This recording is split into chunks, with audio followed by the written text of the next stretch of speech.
Inside the Birds is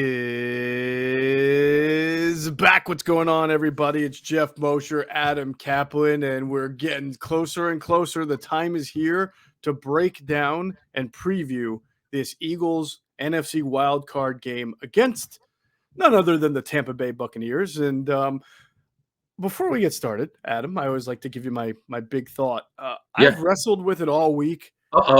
Remember on Monday, I said, I think did you suplex yourself? Game. Yeah, sorry. I did. I put myself in a headlock, then I suplexed myself, and I got to 2, and then I kicked out. Did you kick out? I kicked out. It was fantastic. Then I threw myself. So you're wrestling with this. What's that? Then I threw myself against the ropes and closed. Oh, did you give yourself the big kick like Hulk Hogan with a big? I did not, and the leg drop. I was not chased around the ring by the Kamala either. So, by Abdullah the Butcher, Larry Shreve. That's right. Yeah.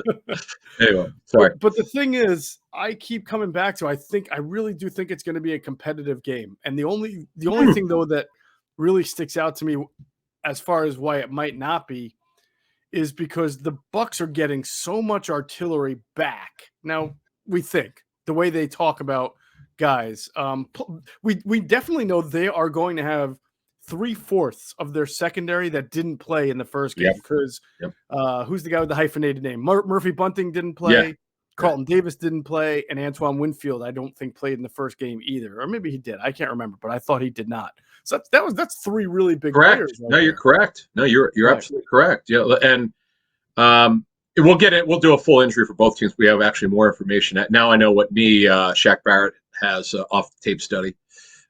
He's got a pretty bad injury. I mean, it's not devastating like he'd be out for 9 months, but they don't know how many snaps he can handle. So it's both teams have their challenge. We'll get into the latest that you have on Miles Sanders and on the challenge of both teams. But so it's interesting. So you think it'll be close? Greg Rousseau, I talked to Thursday night, said the same thing. Why do you think it'll be close? Well, I think it'll be close because I think defensively, the Eagles are going to limit explosive plays. And they're a little bit tighter than the last time they played against they're a lot tighter against the run than the last time they played the Bucs. And the Bucs really ran the ball, and then they set up the short pass game really well. And Brady had four or five really long marches down the field. And I think you can take from then till now, maybe one of those marches away, and make it just a little bit more difficult. Obviously, the defensive line has been doing a better job as well. And I just get the feeling because the Eagles can play a little bit better ball control now offensively than they were back then, that there's just not going to be, it's not going to be back and forth with possessions. I think both teams are going to be able to string together a few possessions. And that's why I think it's going to be competitive. I could wind up being wrong. And, I know some people think the Bucs are going to win by 12 or more. Maybe they do. It wouldn't shock me, but I'm some of it may be wishful thinking that I'm just hoping for a close, fun game. But I do think the Eagles have the ability to keep this game within reach, and then you see what happens at the end. Just don't be down by 8 or more going into the for the final drive, Or no, if you're going to be up, you got to be up by at least 9 if Brady has the ball at the end there. You're not going to feel real good about it, especially without Brandon Graham there for the strip sack. Well, the weather, everyone was talking about that on Thursday and Wednesday. Well, the weather forecast has changed significantly. The wind is not. It looks like it right now as we speak, Friday morning, 6 a.m. Mm-hmm. Wind throughout from 1 to 4 p.m. Eastern, hour by hour is 21 to 22 miles an hour, which is not super bad. The rain, which it was 78% on Wednesday. Now it's first half 32 to 35%. So it may not even rain, but the problem is going to be the wind. Problem for the kickers is going to be the wind. Brady can handle it, and they take shot plays. By the way, I understand that that they've got a couple injuries at wide receiver that we know about for the season. Mm-hmm. The big one is Chris Godwin, who's their vertical slot, maybe the best vertical slot in the NFL, but they don't have him now. But the wind is something to keep an eye on for this game. Sure. Now, we had a really good talk with Trey Thomas on our Inside the Birds TV. It's up on our YouTube and podcast platforms. And Trey, who's not always an optimist, by the way. It's not like he always just picks the Eagles. He felt, and he's down there at IMG Academy, which is in Bradenton, which is not too far south of Tampa. I think it's south of Tampa, about 20 minutes or so. So he's absorbing it all. He's seen the Bucs. He follows the Eagles. He's around there. He likes the Eagles' chances to also keep it competitive. But he said a really important thing that I agree with. He said that the leaders of the team, it's not the coaches are always going to emphasize the same thing, and then so it tends to get lost. But the leaders really have to emphasize that there is no room for a slow start. There is no, we're down 10-0. We can get ourselves back into this game, or, we made a few mistakes here and there. We can clean it up and get better. When you're playing the Bucs and when you're playing Tom Brady, especially, you don't get, I know Atlanta had a 28-3 lead and blew it, but you just want to start fast and keep it going. And, don't let up and don't in the first quarter fall all over yourselves because it's a playoff game and you weren't used to it. And that was his big message about the leadership of the team, the guys who have been there, the Rodney McLeods, the Jason Kelce's, the Lane Johnsons, right? Fletcher Cox, just kind of spreading that message to the team that don't take this for granted. Yeah, maybe the outside public thinks that you're playing with house money, but you're here to win a game. And that means you got to be technically sound from the opening kick till the final buzzer. Yes, Eagles are shocking. And I mean, it's shocking 6-3 on the road. Bucs are really good at home at 7-1. It's hard to win there. They are the Super Bowl champion. I get that. They had one game where they didn't play well at home. That's because they had a lot of players out. They got shut out at home versus the Saints, but they had so many players out on offense. So they're just, this is going to be hard, but you always have a puncher's chance. I keep using that line this year. People are probably sick of it, but you do when you do something great, and the Eagles do run the ball quite well. You're a little concerned with if Sanders doesn't play, and we'll get into that situation. If he doesn't play, it's going to be much harder. In fact, I don't see any way they'd win because they just would lack explosiveness unless now this could happen if Sanders can't play, unless they decided that they think Gainwell's ready to have a significant role, and they have to figure out a way, and there's a way to do it because we're going to get into the stuff that we were told this week that's from Mosher's tape study where you definitely could run against them. And Cosell told me Thursday when I asked him, he said that, and the numbers don't show it prior to the last 2 weeks, but he said there have been some games where they've been hit. Overall, the numbers look good, but they've been gashed sometimes. And it's a lot of outside zone runs because they're stout. Sue's great. Their front seven's outstanding, but they don't have great athletes up front. They're just stout as hell. They're big. So maybe there's a way to do it. And the Eagles, as Trey told us, are a big inside zone team. So maybe they change it up this game a little bit. Well, that's the one thing I'm really looking forward to is seeing what these teams do that might be a little bit different because, we always see it in the playoffs. You always see the wrinkles come out. Doug was really good at that, by the way, not just the Philly special. He did things against Atlanta in that first playoff game in 2017. If you remember, like the counter wing from Nelson Aguilar, the jet sweep, handoff, off tackle, he runs and picks up 10 to 12 yards. Doug did some things. A couple of, I think he tried, didn't he have a flea flicker against the Minnesota one was best. Yeah. So talking to the Eagles then, I'm glad you brought that up. That game. So they watched the tape. They watched initially, I think the staff watched together, something like that. A bunch of guys watched together. They were like, oh my gosh, wow, this is going to be really tough against Minnesota's defense. And then they found some stuff, particularly about Harrison Smith. Harrison Smith would give some pre-snap tells. Yeah. They went after him and they got him. Man, they got him and they got him. Yeah, well, I'm sorry? Zach Ertz, especially. Right before halftime, had some big catches against him. Yeah. Okay. They found something in the tape study, and I remember talking to someone who was involved in the game planning that week who said, the guy wouldn't tell me what they're going to do. He's like, listen, we got something. We found something. We found like 3 or 4 things that we think we can get, and they got them. That's just tremendous coaching. I'm sure the pro staff had something to do with it because they had to go back and look at a lot of tape because their defense was awesome in 17. It was. And now I think there was some carryover from the Minneapolis Miracle that my good friend Paul Allen called against New Orleans. I think they were out of it emotionally.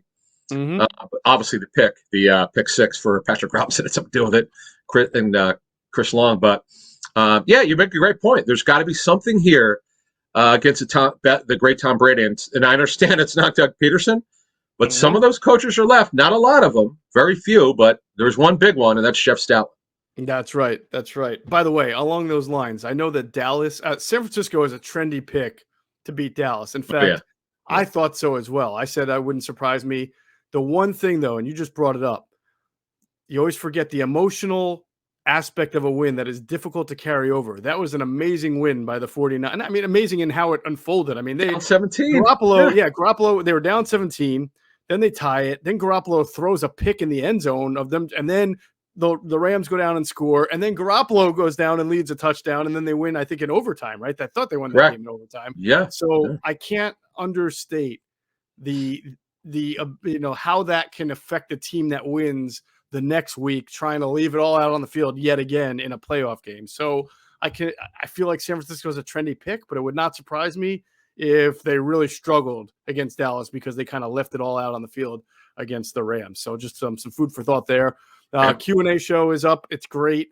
They did an awesome job, Adam, of really talking about Quentin Michael and Jason Devon, their own playoff experiences and how that would relate. Really funny story that I think encapsulated it all and really brings it home to this week, because the Eagles coaches this week have told you it's just a game. There's nothing different. We prepare, we practice, we do everything the same.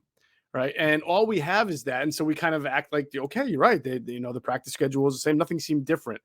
But Jason and Quentin were talking about when they played about how coaches, especially the position coaches, right? They say that, but then they literally was talking. I forget who it was that Q or Jay were talking about. They're showing you the opponent's plays, and they're like, well, when this happens, we need to do this, and when that happens, we need to do that, and then this happens if this guy does this, and then it's like becomes paralysis by analysis. Jason even said, if this receiver goes to the flat and does 3 circles and runs a dipsy-do and then runs up the field, well, then he's going to be open. That's what it gets like, because coaches do get tight and get tense no matter how much they preach patience and everything being the same. So we know that this staff here is an interesting mix of veterans and guys who have been in the NFL for a while, and then guys who are coming from college, right? Like Brian Johnson or Nick Rallis, very young guy linebackers coach. So I can only imagine what it's been like in the confines in NovaCare this week. I imagine some guys have followed that plan, and some guys probably are trying to draw up everything under the sun to make sure their guys are ready. Well, it's funny. You got Tyler Brown, who's Rainey Brown's son. Yep. Rainey was the former Eagles assistant special teams coach under John Harbaugh a couple of decades ago. He's now with Baltimore. And Tyler came from the University of Michigan. He's done a great job with the punter and the kicker. The punter's got to pick it up a little bit, but both have been really good, particularly the kicker. You got Elliott back on track, man. He's just Elliott's had a great bounce back year. So yeah, it's going to be fun. Their show is so good. It's the storytelling. You just cannot duplicate it. You really can. And also, you talked about Trey. We're hoping to get Trey back in the family for 2022. We'll see where it goes, but we'll be talking to Trey later about it. Definitely. We'd love to have Trey back on the Inside the Birds platform. All right. The Inside the Birds pregame show will be Sunday from 10 a.m. till noon. You can catch it on Twitter, Facebook, YouTube, any Inside the Birds social media platform.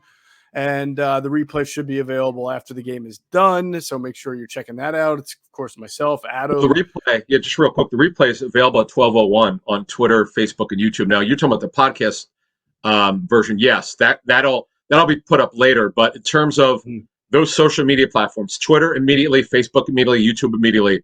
Literally, it's amazing. They're on auto replay. So for instance, let's say you missed the first half an hour. Well, you could just move the little stick back and watch it. Our replay numbers are ridiculous within the first hour. We like to do it, end the show with an hour left to go so people can do that. Right. Yep. Good point. Yep. All right. So make sure you're catching that as well. We'll get into some of the transactions and the injuries first. Of course, we're going to tell you about our friends at Deal Dash. If you haven't taken advantage of Deal Dash, don't wait. Just get things you want and need. It's the online shopping platform that's actually fun. It's also the longest running penny auction website and app around. Some of the items that we can get on Deal Dash, anybody can get, are just too good to be true. A car. Imagine that. A car for $900. A brand new TV for less than $2. Tools, electronics, things for your house. You think of it, it's on Deal Dash. You can get it at a great price. Don't be a loser. Stop paying full retail price for things you want and get on Deal Dash. Go to DealDash.com or download the Deal Dash app. And when you register, enter the promo code ITB for a special offer to get bonus free bids. That's right. Using ITB just gets you bonus free bids. You start bidding right away. You might win something without even spending a penny. So make sure you do use that promo code ITB. All right, Adam, let's get into some of the transactions. Really, transactions, nothing much, but you think that maybe there'll be a move at wide receiver with J-Jaw on They have IR. to. Yeah, they don't have a choice. You can't go to a game of 4 receivers. So what they'll do is it'll either be Keyshawn Johnson or John Hightower is our understanding. And wouldn't shock me. In fact, it wouldn't surprise me in the least if Keyshawn Johnson's added over Hightower, but we shall see. Oh, by the way, all transactions must be done by 4 p.m. Eastern on Saturday. So if they're bringing anyone up, whether it's an elevation or a signing off the practice squad, this case it most likely be an elevation. Actually, I don't know that, because if they would win, because let's put it this way, whoever gets brought up at receiver, if they win, that guy should be with the team, unless that guy, in this case, Keyshawn Johnson over Hightower, but we'll see. Nothing's definite there.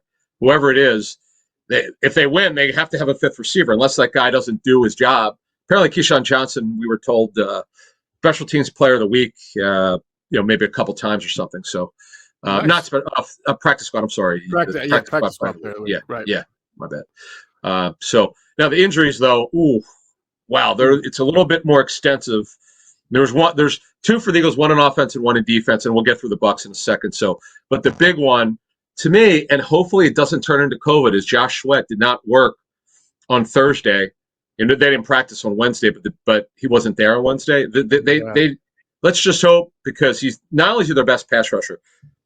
The thing that they've been doing with him, Cosell mentioned it, and then I checked on it. Just I don't have the percentage of it, but they're playing him on a 9 technique a lot, and that's why he's doing well lately. Because one of the ways that John Gannon has improved as a coach is, I'm not saying Fletcher Cox calling him out in the first half of the season has anything to do with it, but he's clearly putting guys in a better position to be successful, and Josh Sweat is a great example of it. He's playing out wide. I don't have the numbers, but the tape study, from what I understand, it's pretty significant. Right. And it's really helped him. It's not the sacks. Sacks are individual plays. It's not like on 60 plays he's getting 9 sacks in a game. He might get 1 sack, but the pressure, the hurries, the pressure numbers are way up. That means you're getting close to the quarterback and making a move. That's a pressure. His pressure numbers are big because of the wide 9. He looks great. And the thing that surprised me, because it takes you longer. The average is about a quarter of a second longer when you're standing up versus when you're in a 3-point stance. 3-point stance, you're exploding. You're faster to the ball. When you're standing up, you have to take like you're stationary and you got to run like this. It's a little bit slower. He's getting better as a stand-up pass rusher too. Is what we're told. All right. Well, a lot of teams do use the wide 9 technique on 3rd down, right? I think that to me is where I've seen Josh Sweat line up back in that 9 technique, which is what a lot of teams do. They don't use it as their base formation like Jim Schwartz did, but they'll spread them out to get that extra space. And that's been going on for years, to be honest with you. But it's good. I think you're right in that you mentioned that it took a while, but Gannon realized that was the best way to make use of Josh Sweat. It was a really nice explosive get off specifically from around the edge. And if you give him more space, that space and speed help, right? I mean, they're 2 great combinations for an edge rusher. So that enables Josh to get to the quarterback better. Here's why. They were doing it, I was told, with the Vikings when Gannon was there, and they did it this year. In nickel, as you just said, they do not every time, but they would use it occasionally. Right. The Niners, I know, use it full time. They are Chris Kucharek is a Jim Schwartz disciple. He's a guy that he was either come to Philly with Schwartz or the Niners, and the Niners hired him instead after the Eagles fired Chris Wilson. Right. So yeah, this is interesting. Man, I hope he plays, because they're in major trouble if he doesn't play. That's how good this guy's been lately. Absolutely. All right. If he would not be able to play, what they would have to do is play Barnett and Josh Sweat couldn't play. I guess there will be times they'd probably put 1st and 2nd down, they would put Milton Williams out there just to get a little bit of a bigger body against the run. And then for pass rush downs, probably Kerrigan and Yeah. Sweat, Yep. Teron Jackson and not Sweat. I'm sorry, Kerrigan and Barnett, Teron Jackson and Barnett, and It maybe would just be a rotation. Heavy rotation. maybe use a rotation. Maybe you get Patrick Johnson and Jannard Avery in there and Cox at the end, as they've done lately. Yeah, they've done that too. But man, I don't love that idea against Wirfs and against I guess it would really be no, because they play Sweat over left tackle a lot.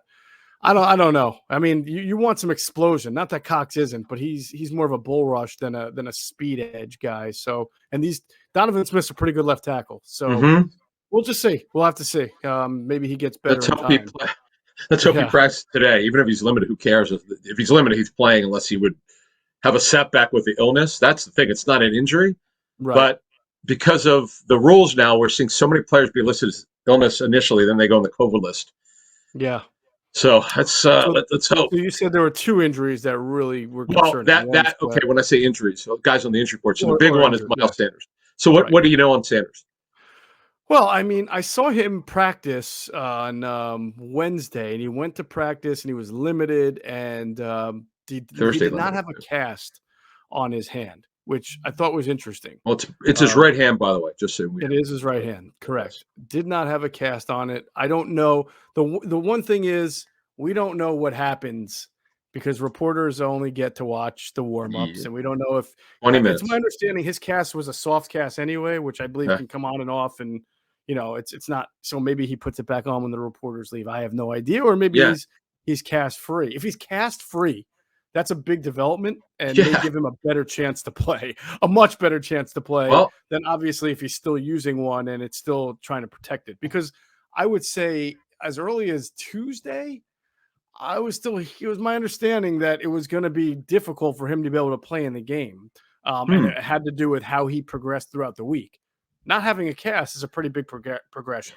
Well, again, as you said, number one, the reporters only get 20 minutes warm-ups.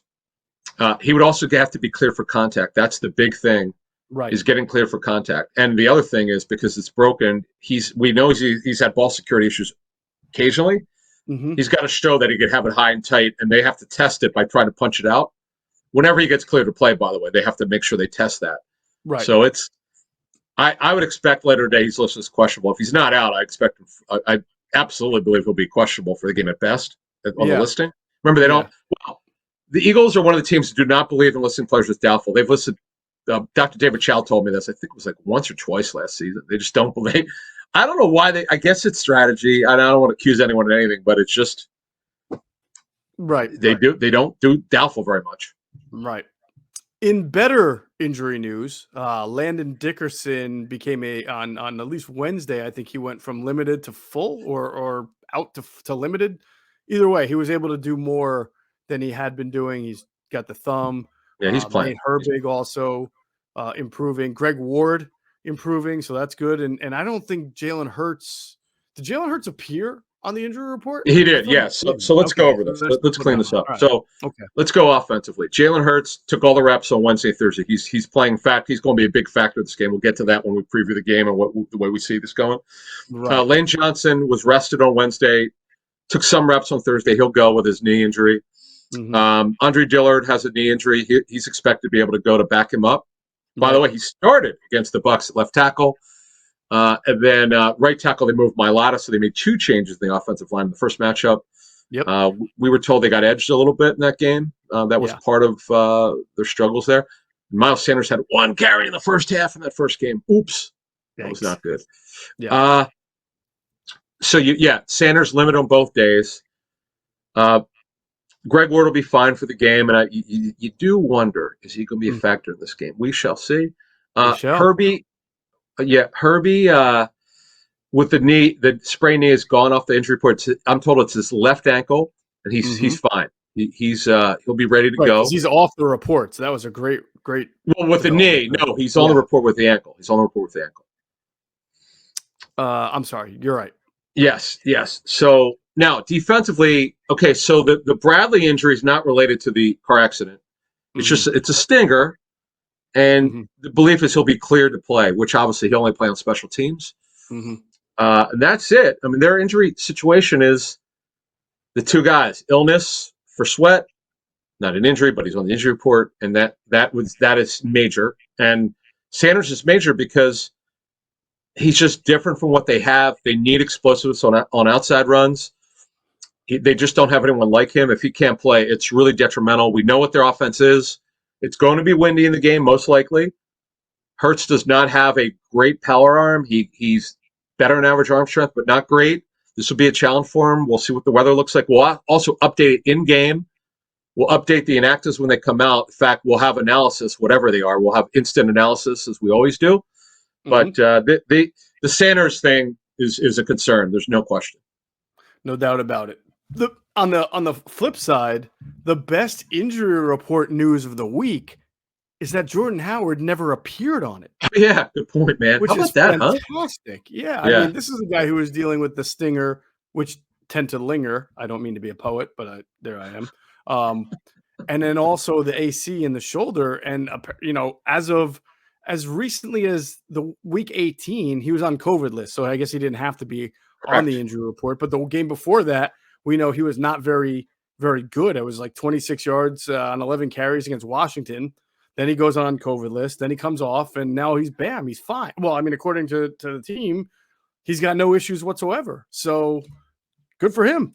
Good for him. I mean, and hopefully, Adam, mentally, he goes out there and he's not even feeling any effects, and he's able to be the Jordan Howard who we saw, prior to even the sprained knee, who was just a very, very good downhill running back who is even giving you a little bit of more dynamic running than you were used to seeing from him. He gives them something like Sanders gives them something they don't have an explosiveness. He gives power, downhill, and a decisive runner. He doesn't take the negative runs, which he was taking for the Dolphins and the Eagles last season. That ain't happening right now. No. Except in that game. Yeah, that last game, he did not look good. Right. So that the fact that he's off the injury report does not mean that the AC joint is completely healed. It means that it's not an issue for him to be able to play. That's why he's not on the injury report. Right. And he's taking full reps. So that's good. Yeah. Couple guys are not off the injury report. Quez Watkins had a knee issue 2 weeks ago. He's off of it. Kenny Gainwell had the ankle injury leading up to the previous game. He's off of it. So, yeah, you're right, man. They're in good shape here. But the Bucs have some pretty significant challenges a little bit. We found out a couple more things on Thursday. So we'll go over that. All right, let's get into the Bucs injuries then. Let's start with their offense. What do you know about some of the guys like Fournette, Jones, Bernard? Yeah. Go ahead. All right. So Fournette is going to play hamstring and ankle. The ankle is the issue. They put him in the 21-day window, but they are pretty confident he's going to play. Ronald Jones, they do not expect him to play, which is a small surprise. They're hopeful for Giovanni Bernard to help out on third down. Fournette is their third down back. He has been all season for the most part. Bernard, when healthy, he had an MCL sprain weeks ago. Now he's got a hip injury he's coming back from. Fournette, talking to someone who's coached him, said he's surprisingly really good in pass protection. Knows the rules really well and uses his shoulder. He uses proper technique. He's really good at it. That's why he has so many catches this season. And boy, does Brady trust him as a check down guy. Yep. And they will use him as an outlet guy too. It's not just check downs. They'll design some little Texas routes for him. But generally, he's an outlet guy or a dump-off guy. Keyshawn Vaughn, who got hurt against the Jets with bruised ribs, he's fine. He'll play. Evans is fine with a hamstring. Rashad Perriman expect to play with a hip. Defensively, here's where they got issues. Levante David aggravated his high ankle sprain week 16, so he went on IR. They don't know if he's going to play. He started working this week. One of the big reasons their run defense has struggled the last 2 weeks is because he has not been playing. Kevin Minters, his backup, was a journeyman. He was a second-round pick years ago for the Cardinals. Played for the Bengals. He's a good backup, but he's not in David's class. Jason Pierre-Paul has a knee issue, a minor one, but the big one is his rotator cuff, which he's had all season. He missed the last 3 games. They believe they're going to have him. He's not the same player he once was. The big one, though, is Shaq Barrett with the minor sprains, they'll call them, which I find funny, to his ACL, which means what it means is he stretched muscles or the ligament, because when you sprain, that means you tear something. It could be the muscles around the MCL. It's his right, by the way, on tape study. It's the right MCL and MCL. but the fact of the matter is they believe he's going to play. They have no idea how many snaps he can handle. He's missed the last 2 games, so both of their 34 front, both of their starting outside linebackers have injuries, which are significant. Mm-hmm. We'll see. And their Anthony Nelson's a really good backup as an ankle injury. They're optimistic he'll play. He's been starting lately because of those guys being out. Yep. Secondary, Richard Sherman, who started against the Eagles in that game in Week 6, got hurt in that game with a calf injury. He's done for the rest of the season because he's an IR for the second time, so he cannot return. And Jamel Dean, who's their third corner, he plays on the outside when Murphy Bunting goes inside a nickel. He's got a hamstring injury. He's been hurt a lot. And, man, they'd love for him not to play it because the guy, Pierre Desir, who's not the same player he once was, he's a tall corner. He's really struggled in recent years. And also Ross Cockrell, who the Eagles should have gone after. They didn't get him in that game enough. This is when they were not taking advantage of matchups, which they're doing a better job with that now. Yeah. So there you go. A lot of injuries. You remember that first game we talked about the offensive line wasn't right, the running game wasn't right. It's not like I felt like every time he dropped back to pass, Jalen Hurts, he was under duress because Todd Bowles will blitz the bejesus out of you every time. So they may have tried to take advantage of matchups and just were not able to because of their passing offense being out of rhythm. As far as, did we mention Brashad Perriman? I know he was dealing with a hip. Is he? He's supposed to play. Yeah. And they're going to take shot plays with him. We'll get into the matchups. But because of all these injuries, because of Antonio Brown being cut and Godwin. Oh, I forgot one more. Godwin's on IR with ACL. It's Cyril Grayson has a hamstring. They are not optimistic he'll play. So it'll be a committee opposite Evans. It'll be Perriman, who's been with them, who's explosive. Scotty Miller, I remember talking to the Bucs about this. They don't see a lot of teams saw him as a slot receiver only. They don't see him like that. They play him everywhere. And then there'll be Tyler Johnson, who's only in the slot. He's a tall slot, who's a possession receiver. He's a good player though, but he doesn't run all that well. But he's got good size. So that's it. That's all they got. John Brown, Smokey Brown signed to the practice squad. Oh yeah, who's had knee issues for years, and if he plays, it'd be very limited. But he can run. That's for sure. All right, we'll keep an eye on that. Let's get into the matchups. First, if we always tell you, if you want to get advantage over your sportsbook, download BetQL. It's the only app you'll need to make smart bets. They have a best bets computer model. It scans over 350,000 unique bets a year to give you a best bet recommendation for every game across all major sports, and it gives you the reason why you should place the bet. Their model covers everything from spreads to over-unders and player props. And if you don't want to use the model, if you like to do research by yourself, that's okay. BetQL has the necessary tools for your research needs. Everything from sharp data to line movement, team summaries, lineup and injury breaking news, even a leaderboards to track your success. So head to the App Store or the Google Play Store now to download BetQL. There's also a website you can go to. It's called try.betql.co/ITB. You can get started using the discount code ITB at payment checkout for 25% off their subscription offerings. All right. They've also got this great sportsbook offers page. If you live in one of the eligible states, you can claim free offers upon signing up at one of the many sportsbooks listed. Don't miss out on the chance to beat your sportsbook this football season using BetQL. All right, let's talk about the Eagles offense against this Buccaneers defense. If there's one thing that we know, and we just talked about it a little bit, Jalen Hurts is going to see a lot of guys coming at him because that's what Todd Bowles likes to do. And it doesn't matter who's injured. He's going, That's his identity. He doesn't care. They are number one in blitz percentage at 41%.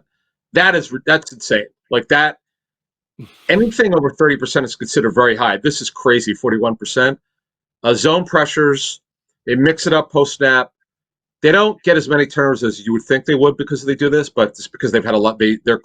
Everyone has missed time in their secondary. Their top 3 corners have missed. Both safeties have missed time, but they're all back now. And you're right, 100%. And plus, if it rains, but particularly is the wind, the Eagles better have the run game going. We'll get into that in a second. But here's a stat that I uncovered, which is why Hurts has to be the foundation of the running game. They do not do well against running quarterbacks, and I understand that. Not all running quarterbacks are the same. They all run differently. They run on their own. They run designed runs. Josh Allen absolutely destroyed them. He killed He them. absolutely murdered them. In fact, he's the no, he hurt them with his arm, but he broke their back, totally broke their back on some runs, and he is so explosive. And they did this in Tampa, by the way. He ran for over 100 yards against them, yep, if I'm not yep. In mistaken. fact, Yeah. so here you go. Running quarterbacks. Justin Fields, 8 for 38. Jalen Hurts, 10 for 44 and 2 touchdowns. He got those late, as we know, but those count. Josh Allen, 12 for 109 and a touchdown, several of them big runs. I was told it was a mixture of design runs. It was actually more not design. He won on his own more than design. He's a zigzag runner. He's very unpredictable. That's why he's so good at it. And he's got tremendous acceleration for a big guy. He's actually more explosive than Hurts off tape study. Taysom Hill, 11 for 33, but he also got them last year in a game that he didn't start. When Drew Brees was the quarterback, he had 1 carry for 33 yards on the carpet. Cam Newton, 5 for 42. So against these running quarterbacks, I know Josh Allen was a big part of that, but 36 for 263 and 3 touchdowns, 7.4 yards per carry. To me, if Jalen Hurts has less than 12 carries in this game, as long as his ankle, I know you reported for us exclusively that it was also a heel issue. I'm assuming now that it's pretty clean here. He's got to be close to 100%. It may not be 100%. If he doesn't run the ball at least 10 to 12 times, I'd be shocked. Yeah, I mean, obviously, if he's on the injury report with it, he even though he's always full to play on Sunday, he's still getting some kind of treatment on it. But you've watched him; he doesn't look like he's limited in any way on game day. He looks like he's the Jalen Hurts that you expect. But to your point, the Eagles have not run a lot of zone read with him as far as quarterback design keepers since he came back from that ankle injury. And I don't know if it's because they were just gradually working him way back or if they didn't feel like they needed to do it. In fact, the last 2 games that he's played, they've mixed the under center with the shotgun again.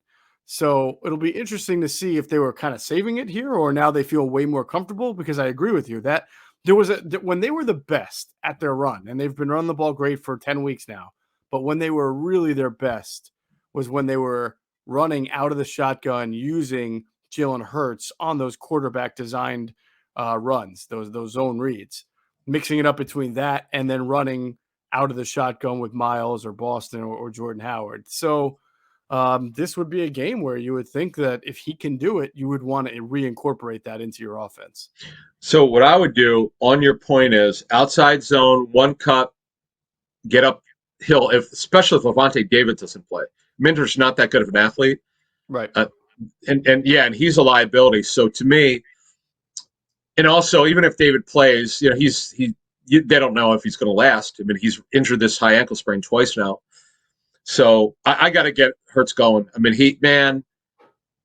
you don't have to. The thing with him is, I don't know what he runs in the 40, but man, he's shifty. He's got good feet. He's more of a downhill runner than Josh Allen. Josh Allen's just more explosive. I don't want to say it's kryptonite, these running quarterbacks against the Bucs, but Ndamukong Suh is still really good against the run. He's stout as Vita Vea, who blows up the run. Yeah. But I'm telling you, they're not fast upfield. So you want to run away from them. I'm interested to see if they do that. Let me see, what other numbers do we have that you guys can use? Well, you look, one thing I remember though in the first game, and I think they do this anyway, foundationally, they do play 5 minutes, just like the Eagles will play 5 minute line of scrimmage. 5-0. Yeah. Right. 5 minute line of scrimmage, and then they'll bring a linebacker, a stack linebacker down on the edge to kind of give that extra edge defender in case Jalen does pull and try to go to the edges, which they did a really good job of either forcing Jalen the other way, or they were able to catch him a couple of times on the scrambles and the designed runs. So they make it difficult to pull off those quarterback runs. But again, the 2 guys I remember really being great at that were Shaq Barrett, who's now limited by a knee injury. I think David did a good job of hitting him. David actually didn't play in that game. It was no, it wasn't David. It was Minter. Yeah.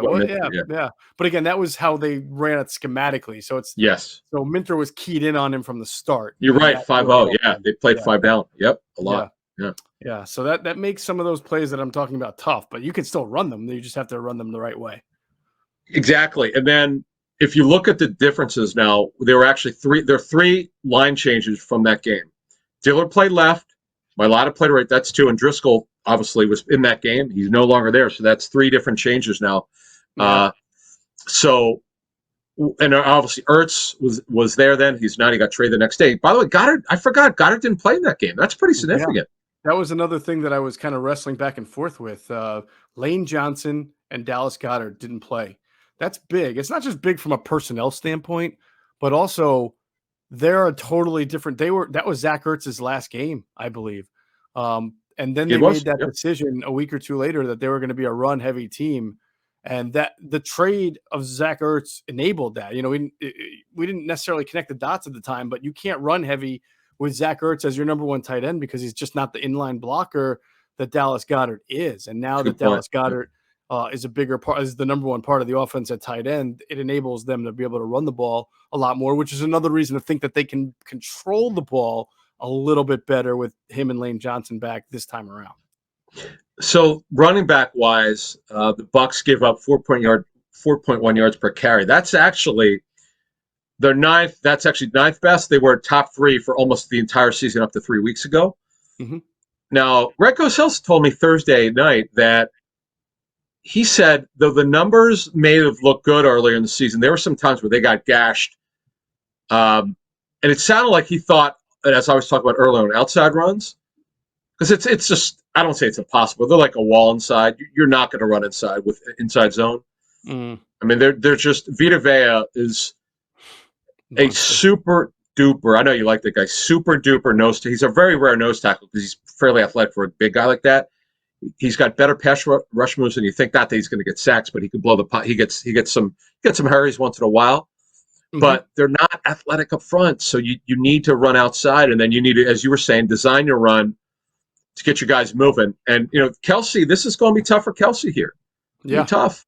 Yeah, no doubt. These are the type of guys that can give him some trouble. Vea, I remember Vea coming out of college, out of Washington. I think because he played his last game was a bowl game in the Rose Bowl, I think, and it was against a Big Ten team, so I had extra interest in it. And I just salivated watching him play. I mean, he's just a rare specimen of a nose tackle. And then, of course, he went pretty high in the draft there to Tampa Bay and has been everything he should be. So he's a great player. I enjoy watching him for the most part. So, yeah, it's going to be tough for Kelce.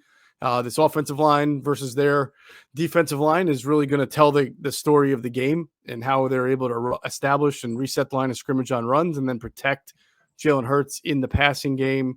And obviously, the running back situation. We'll see how Miles Sanders, if he plays, how effective he can be. Same thing with Jordan Howard. Because if it's really a Boston Scott, Kenneth Gainwell show, that's not going to get it done. I think we can all agree on that. And those guys are good, not taking anything away from them. But I just want to say one thing on Gainwell.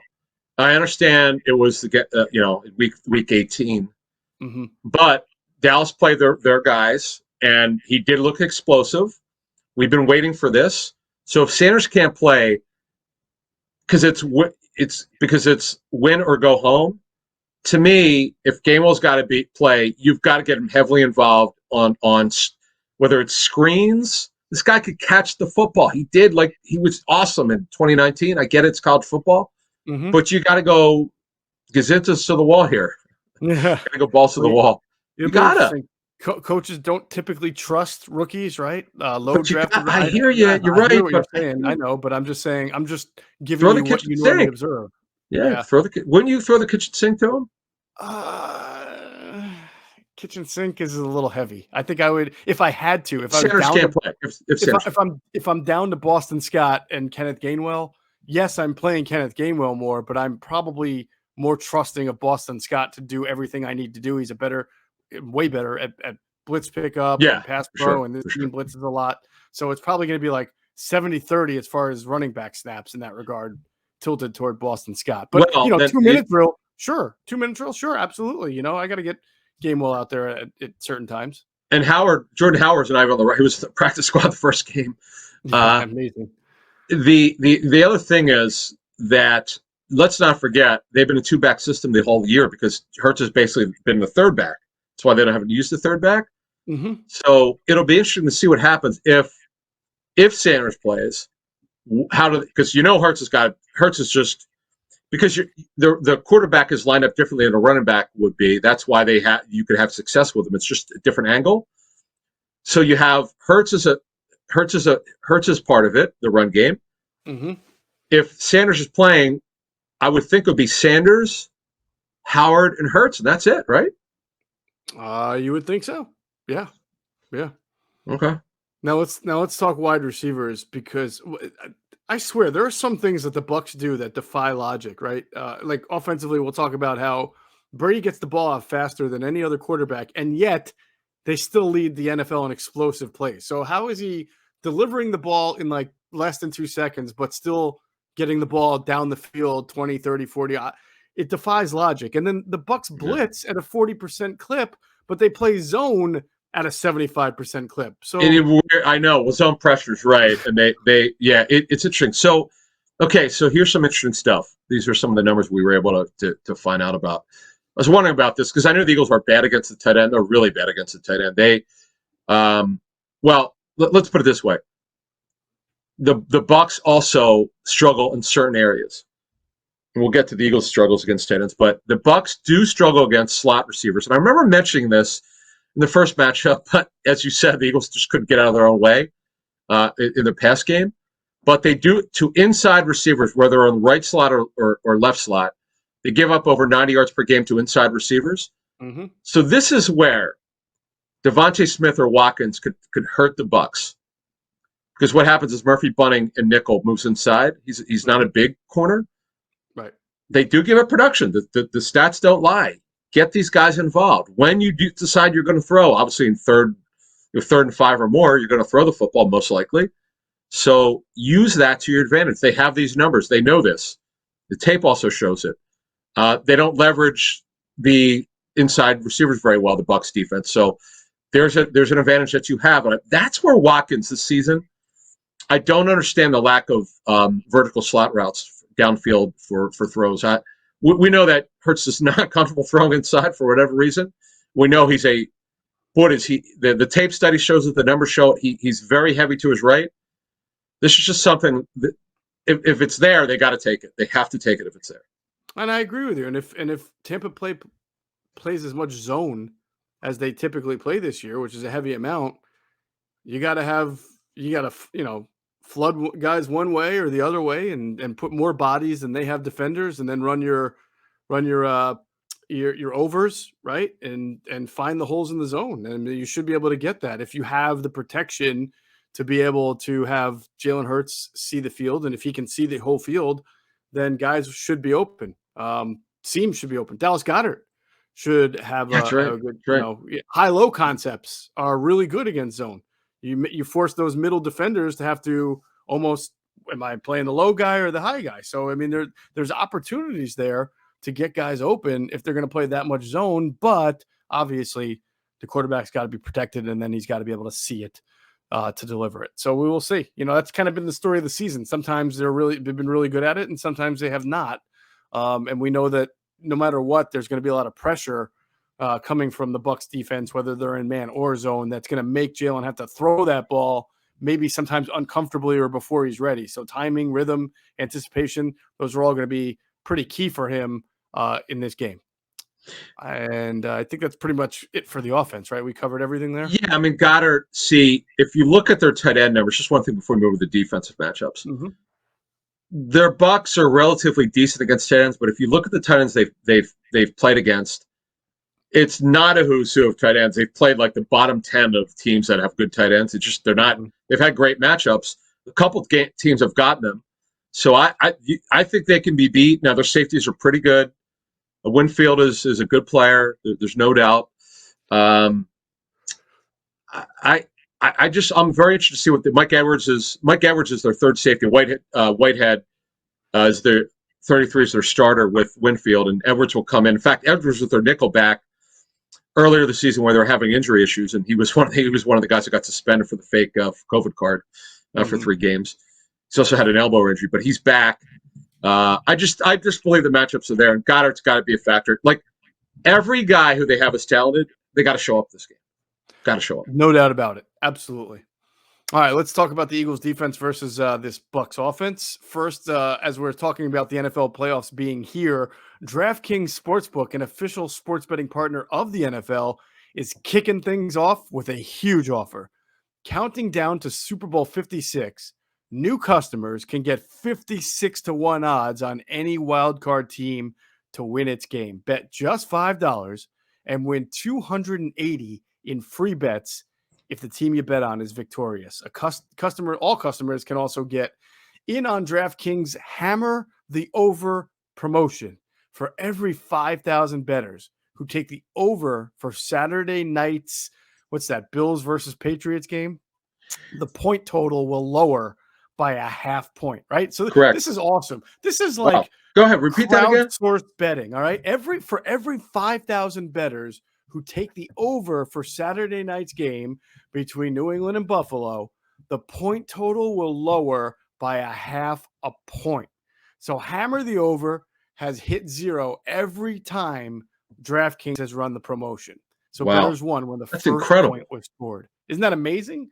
Wow. As soon as a point is scored, the over wins. That's amazing. So help yourself and help your friends make money by getting in on the Hammer the Over promotion. I love that promotion. I like that. Very creative, man. They must have like a creative department. They must.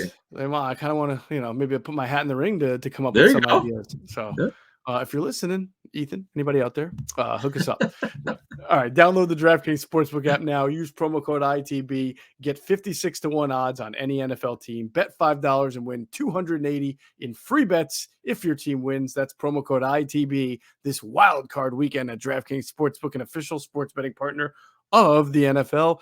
Got to be 21 or over. Pennsylvania only. New customers only. Restrictions apply in partnership with Meadows Racetrack and Casino. See DraftKings.com/sportsbook for details. Gambling problem? Call 1-800-GAMBLER.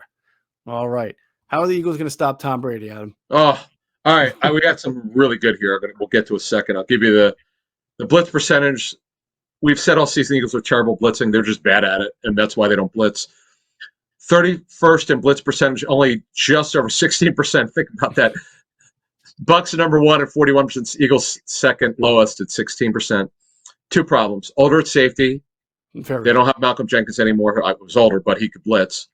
They just don't have young safeties, and they're not athletic enough at linebacker. That's the problem. Singleton will do it.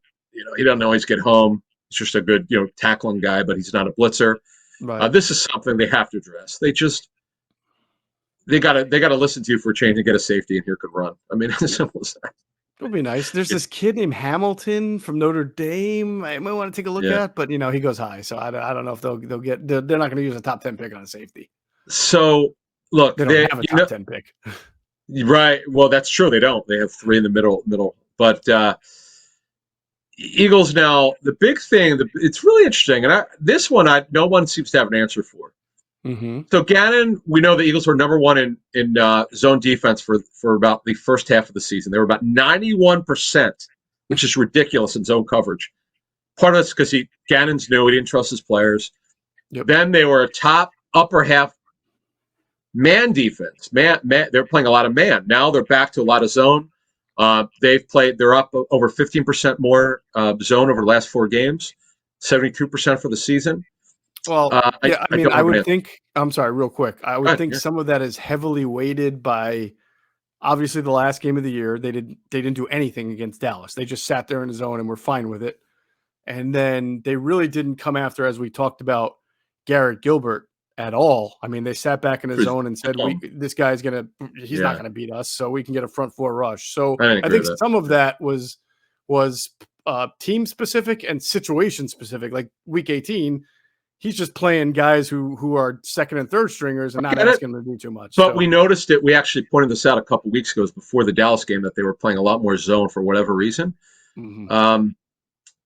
I don't know. I don't have an answer. No one I've talked to seems to know why he's doing that.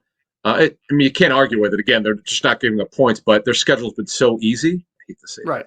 That. Yeah, because coaches will yell at you. Yeah. Like, no, what do you mean? Every game's hard. I get it, but they're by record, their schedule's easier. So to answer your question, we talked to a NFL position coach who used to be a coordinator. when he was a coordinator, he faced Brady a bunch over the years, and he said that what you have to do, you cannot do anything drastic. You can't ask your guys to do things they haven't done before. However, you must change up a couple things. Brady's seen everything, but what he hasn't seen is something that's unscouted. Right. So let's say in your zone drops, you post snap, you would normally drop a linebacker. Well, guess what you do? If you haven't done a lot, let's say you've not dropped Derek Barnett ever this season. Drop him this game. Yep. And Greg Cosell, incredibly, he noticed it against Carolina. Carolina did that. There were 2 stats where Brady got stuck in the pocket. He didn't know what to do. How about that? I told Greg this. He goes, you're not going to believe this, and he just said it. It's like, really? Okay. And we'll talk more about this on the pregame show. So that's the only thing you could do. Maybe it's 5 plays, 7 plays, because those could be when they can get a sack or a turnover and hit him because he's not sure what to do. Sure. I can't wait to see Milton Williams take a 5-yard drop. It's going to be awesome. Well, but again, he's not. Again, they haven't seen it before, and that's what this D coordinator or this position coach said. He said when he was called, that's what they would come up with because Brady's seen everything, but he's only seen what he knows, what he's seen. He hasn't seen this before. He's like, you're not going to fool a guy who's the best player at his position in the NFL history. Right. But you have to give him something that has not been shown on tape. That's called an unscattered look, as Sirianni talked about. Throw Jacoby Stevens out there on a few nickels, right? He won't even dressed. Yeah. Well, you never know. And blitz Harris from the edge and have Jacoby drop into a safety position because he played it from LSU. Maybe we could do that. But just something they haven't done that's small. That's not going to be a mental issue for their players because you're bringing something they haven't done much of. Right. But you have to give an unscattered look. That's what you have to do. Now, Gannon said in his press conference, like he said, they have a plan, whatever that is. But I'm curious. I'm curious to what he can do. That's different. I'm sure Tom is as well. Yeah, and obviously Byron Leftwich and Bruce Arians. Yep, for sure. My big fear, it's not the same as New England. He does not throw to Fournette he does throw to Fournette, as you mentioned, but not with the frequency that he used to throw to like a James White or a Kevin Falk, or there's another guy in between. Good point. Always throw the ball. Yep. Those guys sometimes would get 8 to 9 to 10 catches a game. I actually asked Alex Singleton about that on Thursday in the Zoom, and Alex said that the difference between what Tampa does and what he did in New England is that their checkdowns are just a little bit different. They have different players that are in charge of the checkdown catch. They're not always running backs as they were in New England because they specifically gave him really good check down running backs like a James White, who caught didn't he catch 12 passes in that Super Bowl against the Falcons that they won? I thought James White had something ridiculous. Yeah. Yes. But I do fear. Yeah. Go ahead. No, go.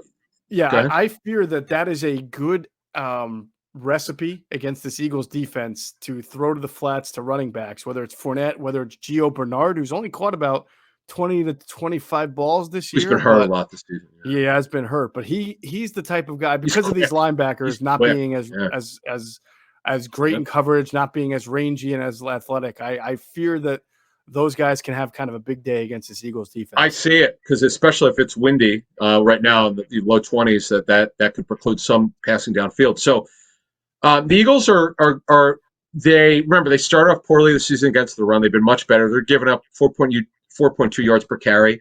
Mm-hmm. They're better with run after contact, about 2.5 after contact, which is right in the middle of the road. Yep. Considering we've had some games where they've been terrible missed tackles too. Their missed tackle rate is worse. Mm-hmm. Getting better though, so they're just better against the run. They haven't faced a lot of great pass catching backs, but I agree with your assessment. This would worry me because Fournette's really good at it. I know he's not super explosive at it, but in that first matchup, he got them pretty good. He got them. He caught all 6 targets for 46. So that was the game O.J. Howard got them where they fell asleep against him at tight end, which we'll get to in a second. I remember that. All right, so let's talk about the wide receivers and the tight ends that they'll have to cover. Obviously, it's a benefit not to have to see Chris Godwin out there, not to have to see Antonio Brown out there. We talked about the Scotty Millers and the Tyler Johnsons. I suspect, Adam, that they will play more man They'll go back to doing that a little bit. As Then they have the last 3 or 4 weeks, because this is for real. And you would like to see Darius Slay either. Here's what I wonder, because if you remember when they played Kansas City, they put Slay on Travis Kelce a lot. They took their chances with Tyreek Hill and lost, but they're a different defense now. Sure. So I wonder if they will take their chances with Evans on whoever they have. You'd have to put a corner on the outside opposite. You'd have to put Maddox, I guess, on the outside. I'm not sure that's a great matchup for them. Well, if you go man, what you're going to do is you're going to bracket Gronk, because that's the only way you can do it with man, is you bracket him. Right. And you man up Evans and Slay on Evans, and that's all you can do. Now, if you play zone, it's just a lot of in breakers for Evans, run after the catch, slants. Yep. It's a tough call. I'm sorry. Even if you're in zone and you're thinking run, then they hit you with the play action over to Gronk. Oh, it's seam beaters, cover 3 beaters, cover 2 beaters, or seams. Oh, they'll kill him. Now Jeremy Chin didn't play last week, so he went off against the Panthers. Mm-hmm. But it's a tough deal, man. It's not Gronk. They're 2 guys you worry about, because now you don't have to. You'll be very happy if Tyler Johnson or Scotty Miller beats you. Hey, great. Or Herman. Okay, great. You're fine with that. Right. The guys are going to kill you are Gronk, because he single-handedly destroys the defense. He humiliates them. Mm-hmm. He looks like Superman with a cape. When he's going off, he's like dragging guys at his feet and his ankles. It's just, he still can do it at 32.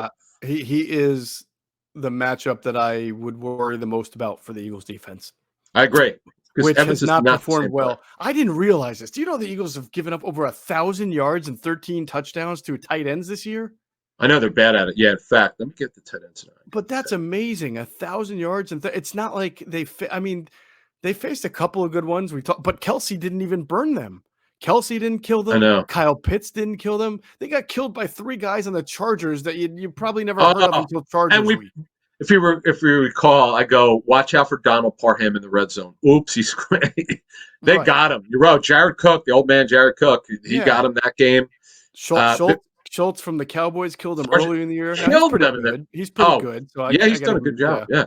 Well, it's funny. Did they shut down Kittle a little bit? I think they did well. Yeah, Kittle only 4 for 17. Yeah. But Albert from Denver, didn't he have a 62-yard touchdown against them or something like that? Albert in that game got them, 60. Well, he didn't score, but 60. You're right, running catch, 64 yards. I mean, Fan 5 for 59. But the guys that really got them would be your guy. Had a good game against them. Hawk, and the blowout win, of course, because they were behind. But Hawkinson killed them. Well, when I say killed them, he got a lot of catches, but didn't get a lot of yards. 10 for 89, but they're 31st ranked in total statistical categories. The way that the metrics are, they're second worst in the National Football League, because there are 2 things: their safeties are older, they're not athletic, and their linebackers are really small. Right. That has got to stop. Like, they've got to address this stuff. I'm okay with a 3rd round. Could you give me a linebacker that's 6'2" or 6'1"? Right. Could you do that? That would be next nice. year? Oh yeah, and OJ, we talked about it. OJ Howard killed them. They fell asleep. That catch and run. He was right sideline, I think, run after the catch. Oh, by the way, you better mention Cameron Brate. He's Mr. Touchdown. I was just about to say, you might as well pencil Brate in for 6 catches and 60 yards the way things have gone. Yeah. Cameron Brate from Harvard. Yes, Harvard, that's right. So they're just really bad at it. They second most catches per game, over 8. They're just not good at it. So, and then, finally, let's assume now that Sweat plays, right? They've all 5 starters are back for the Bucs. They're really strong. Yep. They've been together for a long time. They're really smart and tough. They're well coached. It's going to be hard. To me, the stunts have to work. The Eagles they're stunning more than they were earlier this season. They don't do it a lot, but they're doing it more. The line games, the TE games have to work.